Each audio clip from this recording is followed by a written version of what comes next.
Hello, ഇന്നത്തെ ഒരു what ഐറ്റിൻ്റെ day കണ്ടാലോ? ഇന്ന് മുതൽ ഞാനൊരു പുതിയ ശീലം തുടങ്ങിയിട്ടുണ്ട് കേട്ടോ. എഴുന്നേറ്റ ഉടനെ ഒരു സ്പൂൺ നെയ്യ് അങ്ങ് കുടിക്കാമെന്ന് വിചാരിച്ചു. ഇത് നമ്മുടെ ബോൺ ഹെൽത്തിനും അതുപോലെ നമ്മുടെ ബോഡിയിലേക്ക് വേണ്ട ഇമ്മ്യൂണിറ്റിക്കും അതുപോലെ നമ്മുടെ ഡൈജഷനൊക്കെ വളരെ നല്ലതാണെന്ന് ഞാൻ വായിച്ചു കേട്ടോ.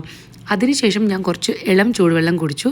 പിന്നെ എനിക്ക് ചെറിയ ചെറിയ പണികളും കാര്യങ്ങളൊക്കെ ഉണ്ടായിരുന്നു. ചെറിയ വർക്കൗട്ടൊക്കെ കഴിഞ്ഞ് സാധാരണ പോലെ 11 മണിക്ക് ഞാൻ എൻ്റെ ഓട്സ് കഴിച്ചു. ഒരു വെറൈറ്റിക്ക് വേണ്ടി ഇന്ന് ഞാൻ കുറച്ച് കോക്കോ പൗഡർ കൂടെ ആഡ് ചെയ്തിട്ടുണ്ടായിരുന്നു കേട്ടോ. അതിനൊക്കെ ശേഷം ഒരു 12:30 ആയപ്പോഴേക്കും ഞാനൊരു ആപ്പിൾ കഴിച്ചു. ഇന്നെൻ്റെ പീരിയഡ്സ് ഡേ ആയിരുന്നു കേട്ടോ. പീരിയഡ്സ് ഡേ ആയതുകൊണ്ട് തന്നെ അതിൻ്റെ ഒരു ക്രേവിങ്ങിന് വേണ്ടിയിട്ട് ഇന്ന് ഞാൻ ഹക്ക നൂഡിൽസ് ഉണ്ടാക്കി.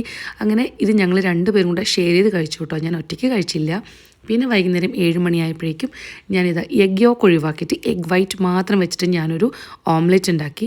ഇതിന് മുകളിൽ കുറച്ച് ചീസ് കൂടി ഇട്ട് കൊടുത്തു കേട്ടോ. പക്ഷേ എൻ്റെ കഷ്ടകാലത്തിന് ഈ ഓംലെറ്റ് എനിക്ക് മറിച്ചിടാനൊന്നും പറ്റിയില്ല. ഞാൻ ലാസ്റ്റ് അതിനെ എഗ് ബുർജി പോലെ അങ്ങ് റെഡിയാക്കി കഴിച്ചു കേട്ടോ. എങ്ങനെയാണെങ്കിലും വയറ്റിലേക്ക് പോയാൽ മതിയല്ലോ. അതിനുശേഷം ഒരു ഗ്ലാസ് ചൂടുവെള്ളം. അപ്പോൾ ഇന്ന് അത്രയേ ഉള്ളൂ. Bye bye.